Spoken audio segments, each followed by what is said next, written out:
All right, it is 101. Sorry, I'm 1 minute late. I usually start at one. I just lost track there. So what we're going to do is we're going to start the webinar.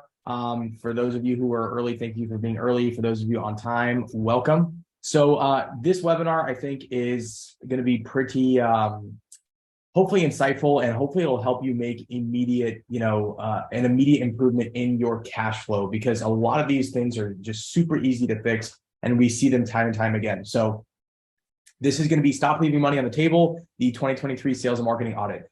Now, the goal of this, there we go. The goal of this is, after working with hundreds of firms, there are consistent mistakes that we see that can cost you thousands of dollars. And for those attorneys who spend a lot more money on marketing and have bigger firms, this can cost you thousands of dollars on a semi-daily basis. For the smaller firms, it still could be every week, every month. So there is a ton of money on the table. And I'm here to show you what those mistakes are and briefly discuss fixing them. So I'm not going to go into every single mistake that we see and how to fix it. If you want to see those things, I have this 27-point sales audit here, sales and marketing audit, where I go way more in depth into a lot of these topics. It's a full course. It's completely free. I'll drop it in chat. If you guys want to sign up to this, like I said, it's completely free. I took a lot of time on that. Love your feedback on it too, if you do watch it. So I'm going to put it here in chat. That course goes into every single detail of what I'm about to show you and how to fix a lot of it. So this is very high level. I'll comment on it. I'll comment on how to fix it. I'm not going too deep into the tactics of how to fix it though. But this presentation here is going to be for like immediate improvements going into 2023. So another caveat I want to mention is a lot of the stuff I'm going to say here is not sexy. It's really pretty boring, but it is the basics. It's the fundamentals. And if you do these things, I guarantee you it can 2x, 3x, even 4x your income, because a lot of these things will leave a ton of money on the table. So like I said, they're not fun, they're not exciting, but they are very, very necessary to succeed and to actually squeeze every penny out of your marketing. All right. And I'll have a couple of examples of firms who do this stuff. So the first is intake. And this is the easiest thing of all, is don't miss any phone calls. I know that you probably hear this all the time, or maybe you've heard it from us if you're a client on this call, but really this is the easiest thing to fix. Now, one thing about missing phone calls, right? There is a lot of harm that could be done to your business for missing phone calls, not just because of missed opportunity, but a lot of our clients are positioned as like premium firms, or they charge premium prices, or they say they have white glove service, things like that, right? And if you miss your first interaction, your first phone call, the client already has a negative impact with your company. They've already had a negative experience. You didn't answer them when they needed you most, when they reached out to you. So you've already kind of tarnished your brand a tiny bit. Now, the other problem with missing a phone call is if it's one of those immediate needs, or they're really trying to solve their problems, then they're going to go down the list of Google because they have no brand loyalty to you, and they're going to call someone else in your area and hopefully work with them in their eyes. That's what their hope is, right? They're hoping to get a question answered. I want you to put yourself in the shoes of a client. Let's pretend that you were getting your AC went out in your house. This happened to me like a month and a half ago. If you call the first AC company and they don't answer, number one, you're like, well, I guess they don't need my business. And number two, you're going to call the next AC company in line because you want your AC back on. It's the same exact scenario here when someone wants a divorce, or someone wants help with probate, or someone got in an accident. Okay, so missing phone calls not only tarnishes your brand on that initial impression of the firm, but it also loses you business, and it can lose you quite a bit of business if you're missing a lot of calls over the course of a month, quarter, year.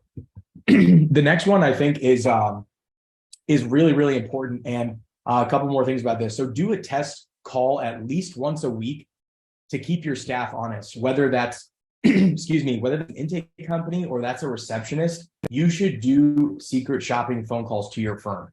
Now, back when Eric and we used to consult for large insurance call centers, we would do this for them. We would go through and submit a bunch of test calls, a bunch of test numbers, call in, pretend we were clients, call in and hang up, just to see how they handle the calls, and then report back to the CEO of the company and say, this is where you guys are messing up. But when we do this now with our clients, we don't do it for that purpose. What we do is we do it to test, to make sure that our leads are being delivered to them. And a lot of times what will happen is when we do a test phone call to the firm, mistakes will arise on just one phone call. So can you imagine over the long term? Generally what will happen is either the phone call won't be answered, or it'll be handled, not as good as it can be handled. They may sound confused as to why someone is calling. So what you should do as an owner of your business is you should call the firm and secret shop it. A, make sure the phone is being answered. B, check out your decision tree. If you have a phone tree where people have to press 1 or press 2 or press 3, see how that process is. See if it's confusing. And if it's confusing, you're leaving money on the table. And the third thing you can do is pretend that you're a potential new client. So call in and say, yeah, me and my wife have been fighting. I want to get a divorce. I just don't know what to do. And see how your receptionist handles that call. Are they nice? Are they compassionate? Are they, being short with you? Those are the types of things you want to do. And also, if your staff knows you're doing this, they're going to be a lot better on every single phone call because they never know when it's you. I'm not saying keep your employees living in fear, but they should understand the stakes of these phone calls. So do a test call. I guarantee you will discover things about your business that you might not know. Now, this next one, and I'm going to actually do a demo for this one, is call form leads in under 5 minutes. So when we used to work with call centers, to the second of someone submitting a form, it would trigger an automated dialer to actually call the lead immediately. And closing rates, you could see it would rise and fall depending on that delay. And I'm not kidding you when I say within seconds. So to demonstrate this point here, I'm actually going to go to our good friend. If those of you in Florida and some of the other states here where Morgan has invaded, you will see that he is the largest personal injury firm in the country. He loves saying that in the billboards.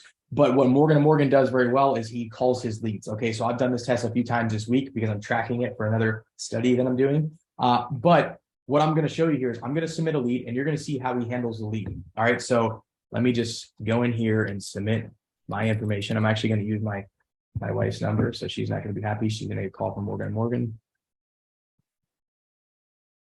And I'll put my email. He may actually, I'm already in the system, so I'm going to put a different email.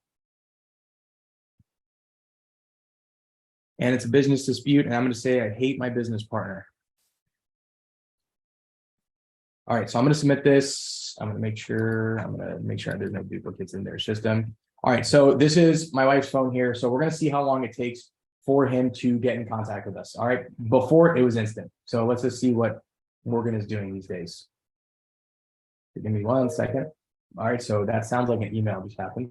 All right, so we got a text message already. Let me zoom in. Boom, that's Morgan right there. You can't really see it. Thanks for contacting Morgan & Morgan. All right, so he's already texted us. Now let's see what he does next. I'm going to pull up my other email too,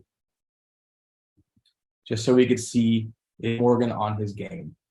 Surprise, I already know he is. But I want you guys to see how robust their stuff is because he actually does a couple little tricks in here. We're going to give it a couple minutes. Now, the first time I did this earlier in the week, it was instant. As soon as I submitted the form, I got a call. All right, I also got an email on my trader email that I just submitted. Let that, boom, there's Morgan. All right, so within seconds, he's already made 2 points of contact. I'm waiting for the call. It'll come through any second. I submitted this a couple of seconds ago, or about a minute ago. For those of you just joining, I'm proving a point here about Morgan & Morgan, the largest personal injury firm, how he does his intake. My first or my third or fourth piece of advice was call your forms in under 5 minutes. I'm just showing you what he does. And boom, there is Morgan. That was roughly 2 minutes. For those of you on the call, if you have a better representation of what it was, let me know. But 2 minutes, he emailed, he texted, and he called me. All right, so that is the level of competition that you are facing if you're facing off with bigger firms, right? If you're in a really competitive area, like personal injury, and you're not competing like that, he's going to win every time because he's going to get to the lead. And like I said, I submitted this lead earlier in the week as part of my quote unquote study, and he has called me every single day at the same time from an 813 number. So he actually matches the number to the person he's calling. So that way they answer the phone. They think it's a familiar number. So those are the types of things that you're up against when you're playing against the bigger firms. They're going to do all of these things, and they're going to do it even more aggressively than that because he's only been calling me once a day. I know firms that call 2 to 3 times a day. So make sure you're calling every lead in under 5 minutes. And if you do this for a month straight, I guarantee you will have higher connection rates, higher consult rates, and higher closing rates. All right, so enough said on that. I hope that was worthwhile though watching because he is the master at work. He has call centers everywhere. He really knows what he's doing. The next point I want to make for intake is have a script. So not only is having a script good because it gets the person on the phone who may or may not be a salesperson, it gets them into a flow and they're able to get better and better at that script. But also, if we are having problems booking consultations, And every single time a call comes in, the receptionist wings it. They kind of just say whatever they want, or they don't really have a process of getting that person to an appointment. You can't really pinpoint where in the script you can make improvements to improve your consultation rate. So by having a script, what you're doing is not only you're making the job of the receptionist easier, but you're also building a consistent process that you can then test upon and improve the results of the process. Because if you don't have consistency, then there's nothing to pinpoint, there's nothing to test because it's different every single time. So for instance, I use the example of my sales presentation that I've done to our clients, right? I do the sales for our company. And this year, I've probably done it over 500 to 600 times. And I can do that thing in my sleep, but it's very, very consistent. And as a result, I know they get all the information they need. And I don't have to wing the presentation every time and maybe say something or forget something one time. Also, having a script will be able to allow you to build in compassionate statements or build in the information that you need to gather. So I would highly recommend having a script. Don't just let them wing it. Even if they're good at what they're doing, have them build the script of what they do, and then you'll have baselines of a consistent process. So that's a really important one. I think that is heavily overlooked. The next point is be compassionate. In a lot of my presentations, I talk about this. If they're going through a divorce, or they just had someone die for probate, or they just were in a car accident, let them know that you're sorry. Let them know that, you understand what they're going through. A lot of our clients feel that way. It takes a few extra seconds for this. It puts a personal touch, and it just starts a relationship off on the right foot. A lot of times what happens is the receptionist gets in the flow of the day and they're like, yeah, okay, your husband died. All right, what's your name? What's your email? It's not very personal. It's very, you're glossing over a giant life event for this person. So by being compassionate, it's going to help the overall relationship from the start. And then also letting the receptionist know what is the goal of the first call. So I like to play a game with my leads, right? I either like to disqualify the lead very quickly because then it's out of my pipeline and I don't have to worry about it. I don't have to follow up with it. It's not taking up mental space. Or I like to aggressively pursue that lead and move it down my pipeline. That way I can get them to a close. So we're playing a game. We're either disqualifying people, which is not a bad thing. It's actually a good thing. You don't want to think of it as a negative thing, like, oh my gosh, this lead was crap. No, okay, the lead's gone. It's out of my atmosphere. It's out of my personal space. I don't have to worry about this thing, but now I can focus on the leads that do matter and move those people down the pipeline. So the goal of that first call is to either A, disqualify that person, or B, move them down the pipeline to the consultation. So those are the tidbits on intake. Again, a lot of these things are boring, but if you do these things, especially calling the leads and don't miss phone calls, and doing some test calls in your firm, you will begin to find holes. You'll begin to make more appointments, come through, and I guarantee you'll make more money. Okay, it's just very, very simple stuff, but it is boring, and so people tend to focus on other things that are more exciting versus this boring stuff. So the next one is follow-up. Make sure new leads get worked at least 5 times before marking them as lost. Some firms do 10 to 15 touches. And what I mean by this is when a new lead comes into the firm, if you haven't made contact with that lead, whether it was a form or whether it was a phone call and they haven't been moved to the next stage, they were thinking about it, you should be following up with that lead 5 times. Again, some firms do this 10 to 15 times. This is just an easy one to do. You can automate a lot of this follow-up. And when I say 10 to 15 touches, what I mean is the lead is being touched 15 times. So they get a phone call, they get a voicemail, they get a phone call without a voicemail. That way it's not too invasive. They get a text message, they get an email. Like I showed you earlier, Morgan & Morgan is going to text me, email me, and call me every single day for the next week. So he's doing 15 touches in this week, and I don't know if he goes beyond that because I'm still gathering the data. But again, he is very aggressively following up with me because he knows that that lead cost him $500. So he's going to milk it for everything it's worth, because if he gets in contact with me and I actually did get in an accident or I did have a problem, he's going to get my case. So the next point is make sure that your consult attended leads get touched at least 5 times before marking them lost. Now, these leads are even more valuable than your new leads because this is someone who's attended a consultation and they've made it further down your sales funnel. So these are people who are closer to doing business with you. So these are your hottest leads. Making sure you follow up with these leads is very important. A lot of times you can leave money on the table because you just didn't follow up with somebody. So just, hey, quick checking in. Hey, how's it going? Do you have any questions for me? Those are generally my follow-ups sound like. They're not very intense, but I just make sure that I'm following up with people, okay? People get very, very busy throughout the day and they're not thinking about you or they're not thinking about their case in that moment. And so as a result, they may either hire somebody else who pursued them harder or they'll just fall off completely. And this next one is really, really important. So creating a daily routine for follow-up and stick with it. So what I do is I have a task list every single day of just follow-ups that I have to do. So my task list is disposition leads. So what I do, and I've shown this process, and it's also in that audit course. If you guys want access, for those of you who have jumped in here late, I have this free audit course. I put the link in chat there. If you want to sign up to this, it has a bunch of modules. Okay. It gives you a bunch of good details, way more tactics than I'm going into now. So definitely check it out. And like I said, it is free. Hold on, there's a question here. Good question. So the question was, what do I think about using dedicated virtual assistants for intake and follow-up? At what point should the attorney be involved in the intake and follow-up?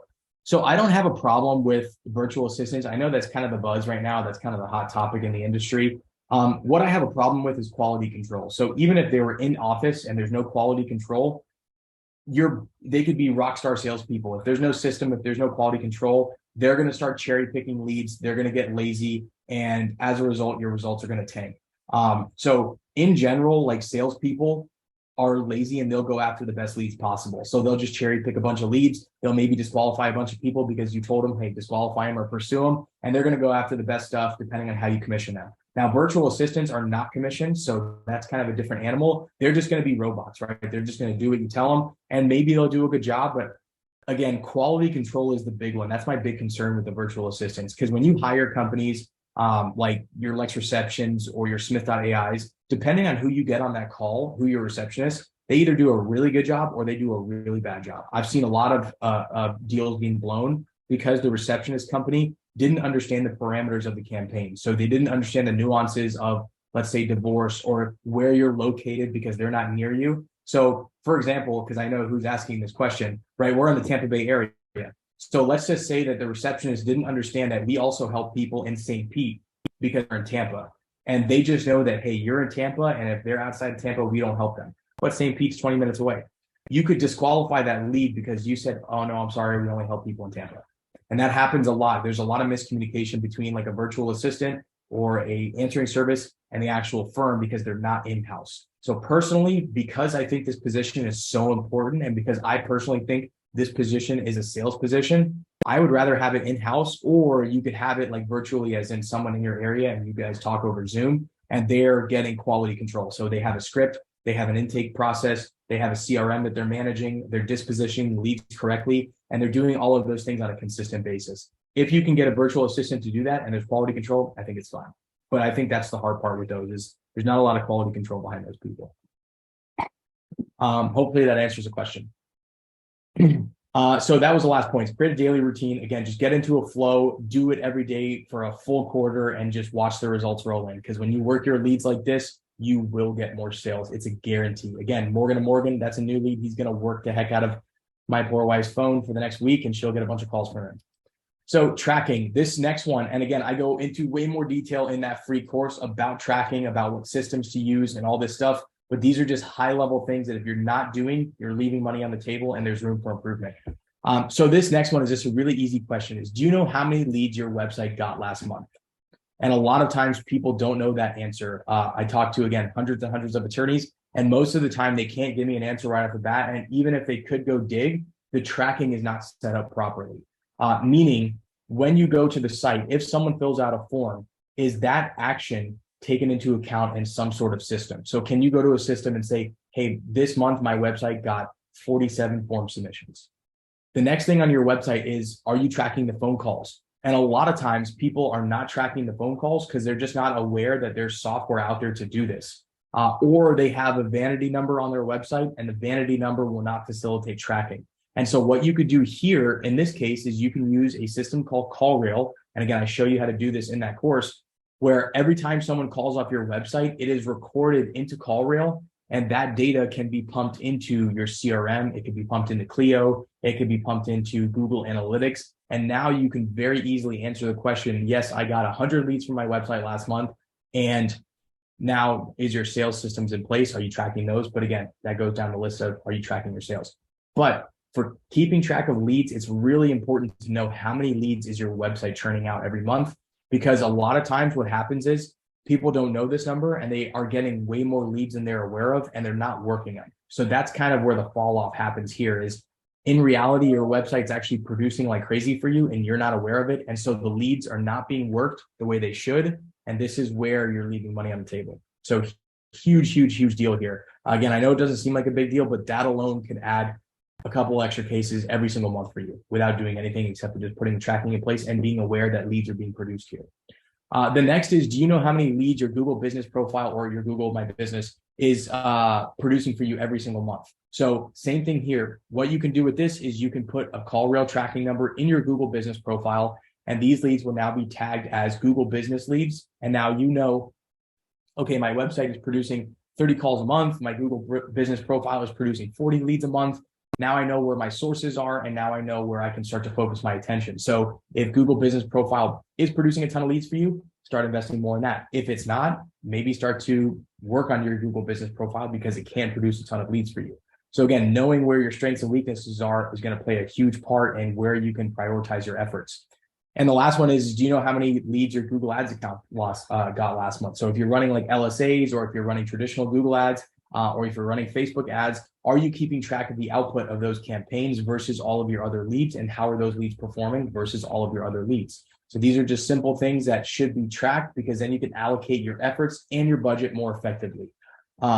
These, again, super simple, but a lot of people don't know these answers just because things get busy or you don't have a mechanism in place to actually measure these things. So you want to be able to measure these things. This one is relatively straightforward. So your online presence, right? A lot of people are concerned with a lot of different things these days. There's so many different places you can put your face. You could be on YouTube, you could be on Facebook, you could be on TikTok, you could be on Instagram. All of these things are great. And to me, they're all extra credit, right? These are the basics. If you're only doing these things, you're probably doing well, along with some sort of, in my opinion, like ad buying, because you need leads coming in on a regular basis. That could be lead purchasing, that could be Google ads, that could be LSAs. Those would be my top choices, honestly. But do you have a website, even a simple one? So if your website's like outdated or it doesn't look that great, even getting a simple page, just one page website or 2-page website that is conversion friendly can go a long way. And then setting up all the tracking just to see what is coming through on your website, right? So just have a simple website in place. You can even have the free Google business website in place. It doesn't look that great, but you want to have a simple website because people are going to look you up. They're going to Google you and they're going to go to your website. And so making sure that you have a simple website is one quick win that you can do. The next one is, do you have a Google business profile? So a lot of times people are saying that, oh, you know, SEO is dead or SEO is gone. SEO is still very much a factor, and it ties right into your Google business profile. And so making sure your Google business profile is optimized and up to date is super, super important. You're going to get a ton of calls off of your Google business profile. So making sure that you have this is the easiest thing you could do. It takes 10 to 15 minutes to set up, and it's going to be there forever, and it's going to build your reputation. And the last one, this is probably the most important thing. Even if you don't have a website, you need to collect reviews. So reviews are like, they're like gold today. Reviews are going to power everything. And when I say everything, I really mean everything. So I want you to go down the review journey with me. So reviews are going to help your organic presence a lot. They're going to help you rank your Google business profile in the maps. It's going to help your overall website rank as well. So that's the first thing, is you're going to get more leads because of this. If you're running local service ads, it's going to help your local service ads as well, because that platform is built on reviews and bidding. So you have to have good reviews and you have to be paying up, which Google loves making money. So that's on that. But it's going to help your local service ads. When you run Google ads or when you run Facebook ads, if you showcase your Google reviews, people are more likely to convert to a lead, because now it is shown that you are trustworthy. That social proof of a Google review is very, very important. And then lastly, in the customer journey, when people are making a buying decision, a lot of people consider Google reviews as the end all say all, right? If they don't have a referral, the next best thing is, let me go look at the number of Google reviews and let's see what those Google reviews are saying. So Google reviews help literally from the beginning of the customer journey all the way to the end. They help you generate more leads, which is your beginning of the customer journey. And then all the way at the end, that is what they're using to determine should they hire you or shouldn't they hire you. So I'm not saying you need to have 1,000 reviews, but getting reviews on a consistent basis, and hopefully they're 4 and 5-star reviews, is really going to help your profile. If you even get 3 to 5 a month, at the end of a couple of years, your profile is going to be so stacked up and you're really going to get a lot out of it. So collecting reviews starting now would be a huge priority on this page. It'd probably be the most important one after creating a Google business profile. So I can't harp on that enough. The people who do gather reviews, their performance just skyrockets compared to the people who don't. So I really can't stress that one enough. This next one, so websites, right? Websites are always kind of a hot topic, and a lot of people like having really flashy websites, and there's nothing wrong with having a flashy website. I love a great looking website just as much as the other guy. I started off as kind of a web developer, so I love graphics, I love all that fun stuff. But the biggest thing you can do with a website is make sure it converts. And so I'm going to give you just a couple of pointers on what a website converting looks like. But again, in that course, that free course, I can't harp on enough. I go into very, very deep details on how to make a website that converts, different elements you want to include, all that fun stuff. For the purposes of this, I'm keeping it very high level. I'm just going to show you a few things that I look at to determine, does this website look conversion friendly? I want to put a disclaimer in here. You should always test website changes. You should always defer to the data. So what is the conversion rate? That's like the end all say all metric. But as we get into this little website presentation here, I want to let you guys know that attention spans are getting shorter. This is a slide we took from our Google Premier Partner team. And what it shows is humans in the year 2000 had a 12-second attention span. Goldfish had 9 seconds. In 2013, humans fell to 8 seconds. So we were pretty much dumber than goldfish. But this is 2013. We're now in 2023 almost, which is just sad to think about. And these days, people are on TikTok and they're scroll happy and they're very instant gratification. If I don't see what I like, I'm gone. So this is probably worsened quite a bit at this point.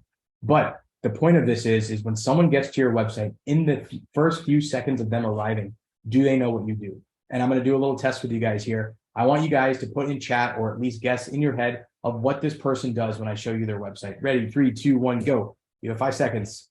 4, 3, 2, 1.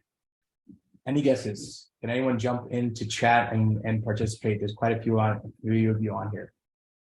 And if you don't guess, I'll tell you what other people have said in past presentations.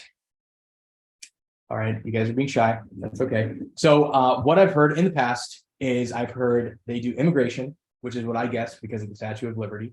I've heard they do tax law. I've heard they do family because of this one family at a time thing. I've heard they did, what was the other weird one I heard? I can't remember the other weird one. But again, immigration was like the top choice typically when I asked this question, mainly because of the Statue of Liberty. Now, a few things about this site. A, it's a beautiful site. If you go look at the site, it's really, really nice. It was built by a company that rhymes with Corpian. They build really nice looking websites. I can't say anything against them. But the problems I have with this site is A, when I get here, I have no clue what they do immediately. So they didn't answer my first question if I'm searching for something and they came up. And they are sending ads to this page. So that's already a big no-no. The second thing is there's not a super clear call to action as far as a form is concerned. So you can click that button, which will then take you to a form page, but I can't just fill out the form. So that's one extra step in converting. What they do that is good is they have a phone number in the top right-hand corner. So I do like that because the phone number's there. Instead of saying know your rights, I think a call to action is a little bit better. Something like call us now or call for a free consultation. That way you're telling people what to do. I know that sounds kind of silly, but telling people what to do and really spelling it out does help them because then they know exactly what to do and they actually do it because they're just listening to you. That's a stupid thing, but it really does work in the world of like call to actions and marketing. So those are kind of my critiques of this site. But the biggest critique is you don't know what they do when you get here. And for those of you who are wondering, they do personal injury as their main practice area. Another little tidbit about a website is you probably want to showcase your most profitable practice areas first or only, just because if that's what you want people to do, then that's what you should really focus on. That's what you should rank for, et cetera, et cetera. These people do a couple of different practice areas, but personal injury is their main one. But that is not evident by this page here. And this is on a desktop browser. So if I were to collapse this to mobile, it's going to get even smaller and the space is going to get taken up even more by all these flashy things, the pictures, the words, all that stuff. So I have to scroll even farther down to discover what they do. All right. This is another example of one, just a few things here. So it says the right choice when your family matters. A lot of people guess this one correctly because of the word family, but it's still hard to see what they do. These are divorce attorneys. The text is hard to read. The phone number is in the top left-hand corner versus the top right, something you can test. And there's not a form here front and center. Now, a site that does convert very high is this one here. Surprise is one of our sites. But again, we build these with conversion in mind. If your site looks like this, you're in good hands. I'm not saying redo your site.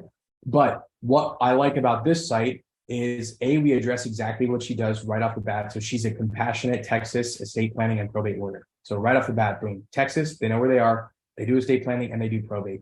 The other thing is we have the form above the fold, and we try and keep that form above the fold on mobile as well. So when you go to a mobile phone, you can actually see that form right at like the bottom of the mobile page. So you know there's a form there. It says book a free consultation. So we have a strong call to action. And then in the top right-hand corner, we have a phone number that says call for a free consultation. So we know that it's a free consultation and we're telling them to call. And when you collapse this down to mobile, that number becomes clickable. It turns into a button and it's easy for them to call. So they know that, oh, if this button is here, I can click this. So those are just little tricks in making a website more conversion friendly. So to reiterate some of those points, they know exactly what we do when we get there because we say it, when we say our location, we have strong call to actions and it's not too busy. We don't have very big pictures because that slows the site down. We want them to focus on what we do and taking action because ultimately the site is there for them to get in contact with us. All right, so those are just some quick tricks as far as web design is concerned. Now, again, this was a very high level presentation here. What I encourage you to do if you want more of this type of stuff or you want more tactics on how to fix this stuff is you can register for this. I'll put it in chat again. It's literally free. All you do is you put your email in here. It'll send you a login to Law School here, which is our little course platform where we're doing free education. And you can go through and watch the course. So if you guys sign up for that, look forward to seeing you in there. It's completely free. Again, it's pretty, it's pretty robust in my opinion. I'm biased, I built it, but if you have any feedback on it after you've watched it, or I didn't explain something well enough for you, please feel free to reach out to me. I'd be more than happy to do a call with you and help you fix any of the issues that you run into when you're doing that audit. This is a more in-depth audit. Again, it's 27 points. So it goes through different things that you're going to have problems with. It talks about them, and then I show you how to fix them. So go ahead and sign up for that. I appreciate your guys' time today on this webinar. I will see you guys again on the next one. I always appreciate it when you're on, and have a great day.